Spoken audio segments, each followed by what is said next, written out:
Tarehe 11 ya mwezi wa pili mwaka 1935 ndiyo tarehe rasmi ambayo kikosi cha Yanga au timu ya Young Africans Sports Club iligunduliwa, na ilikuwa ni maeneo ya Jangwani, Dar es Salaam. Mpaka hivi leo tunavyozungumza, klabu ya Young Africans ipo makao yake makuu yako pale Jangwani, Dar es Salaam. Ina majina mengi, wengi wanaita Young Africans Sports Club, wengine wanaita timu ya wananchi, wengine walikuwa wanaita Vijana Stars, wengine wanaita Kiboko, wengine wanaita majina yote ambayo pia wamekuwa wakiita. Lakini ilipofika mwaka 1936, mwaka mmoja baadaye, timu nyingine pia ikaanzishwa hapa Tanzania. Ni timu ya soka iliyo na makao makuu katika mtaa wa Msimbazi, Kariakoo, katikati mwa jiji la Dar es Salaam nchini Tanzania, inayoshiriki ligi kuu Tanzania bara, ambapo ilianzisha mwaka 1936 na ilianza kwa kuitwa jina la Eagles na baadaye tena iliitwa Dar Sunderland, na mwaka 1971 ikabadilishwa jina lake kabisa na kuitwa Simba Sports Club. Na kwa baadhi ya majina wamekuwa wakibatiza klabu hii, wengine wanawaita wanyama, mnyama. Yote kwa yote, hii ni Simba Sports Club pamoja na kikosi cha Young Africans Sports Club. Wananchi pamoja na wenye nchi wamekuwa wakikutana mara kadhaa kwenye pitch mbalimbali kuendelea kusakata kabumbu, na lengo kubwa ni kuendelea kuwafurahisha mashabiki ambao pia siku nyingi wamekuwa wakishabikia hizi timu zote mbili. Ila swali ni moja tu, ipi ni timu bora kwa sasa kati ya Simba na Yanga? Ni maswali ambao pia binafsi kama mashabiki wamekuwa wakijiuliza, na binafsi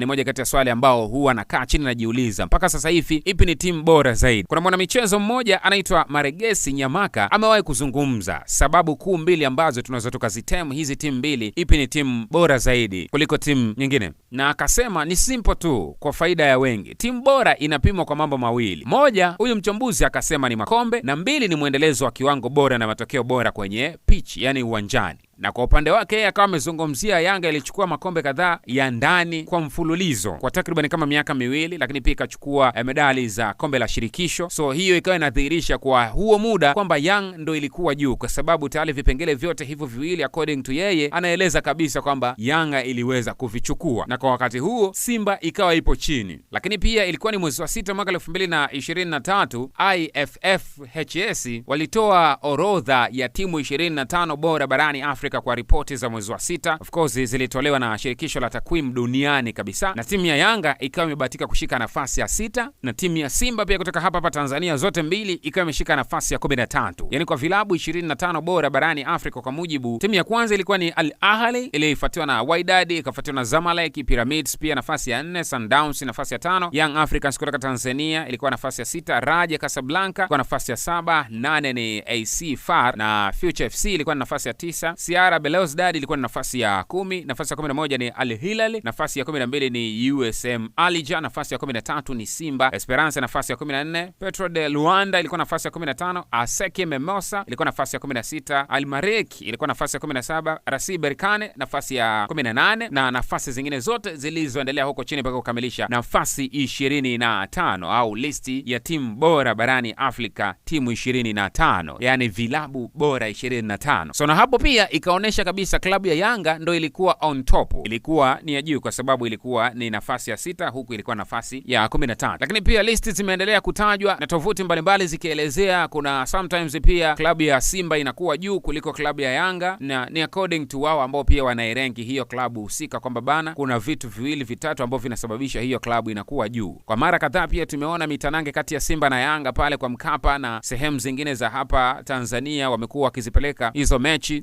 Leo Simba anashinda, kesho Yanga anashinda, huyu amempiga mabao mangapi, huyu amempiga mabao mangapi, lakini yote kwa yote mashabiki wanaendelea kuenjoy na wanaendelea kufurahia, kwa sababu matukio ni mengi zaidi huwa yanapatikana wakati Simba na Yanga inacheza. Sometimes watu wanapoteza uhai, sometimes watu wanalia, wanaumia, watu wanazimia. Lakini hata hivyo kwa upande wa mnyama kwenye historia bana, mnyama pia ni moja kati ya timu ambao pia imewahi kuwa mabingwa wa taifa mara 18, tena ni mabingwa mara 6 katika kombe la Kagame, na mara nyingi mechi zao za nyumbani huwa zinachezwa kwenye viwanja viwili, uwanja wa Uhuru pamoja na uwanja wa Taifa kwa Mkapa. Lakini kiuhalisia klabu ya Simba pia ni moja kati ya klabu ya soka iliyosajiliwa kwa mujibu wa sheria namba 12 ya Baraza la Michezo la Taifa ya mwaka 1967 kama ilivyofanyiwa marekebisho mwaka 1971, na katiba ya sasa ya timu ya Simba iliandikwa mwaka 2018 na kupitishwa tarehe 20 mwezi wa 5 mwaka 2018 na msajili wa vyama vya soka na klabu, na kisha kusajiliwa na wakala wa usajili, ufilisi na udhamini yani RITA. Lakini pia safari ya timu ya soka ya Simba kuelekea mabadiliko ilianza mwaka 2016 ambapo kamati kuu kwa wakati ule ilibaini kwamba klabu iliendeshwa nje ya misingi na dira yake, hivyo kupelekea kushindwa kutimiza matarajio ya wadau wake, jambo lililopelekea kuwepo na ulazima wa kufanya mabadiliko ya kisasa kwa ajili ya maendeleo ya klabu. Mpaka sasa hivi mshamiri mkuu ni Mo Dewji au Mohamed Dewji, na lengo kubwa ni kuendelea kuiinua na kuiweka vizuri kitaifa pamoja na kimataifa. Lakini kwa upande wa klabu ya Yanga, GSM Garibu Said Mohamed, yeye ndio mdhamini mkuu wa klabu ya Yanga, na hawa wote ni wafanyabiashara wakubwa zaidi hapa Tanzania na nje ya Tanzania kwa sababu wana makampuni makubwa. Lakini swali ni moja litabaki hilo hilo, ipi ni timu bora kwa upande wako ambao unatazama video hii? Hebu niachie comment chini hapo uniambie, kati ya Simba na Yanga ipi ni timu bora kwa upande wako wewe? Kama itakuwa ni nzuri na ikikupendeza zaidi, niachie na sababu zako mbili tatu ambazo zimesababisha wewe umesema hii hapa bana Simba ndo bora kuliko Yanga, au kama umesema bana Yanga ni bora kuliko Simba, niachie sababu mbili tatu ambazo pia zinakufanya uaminika au tuamini kabisa kwamba bana ndugu yetu ameandika kwamba Yanga ni noma kuliko Simba, sababu zake ni hizi na hizi. Yote kwa yote, na kusihi mtazamaji na mfuatiliaji wa Mon TV Online, usiache kusubscribe, kulike, comment na kushare wa kwanza kupata taarifa na data mbalimbali ambazo siku zote sisi huwa tunaziweka hapa. Asante kwa kusubscribe YouTube channel hii, asante kwa kubaki na sisi. Naitwa Moni himself, mvuvi burudani. Tukutane kwenye taarifa na video nyingine. Kwa heri.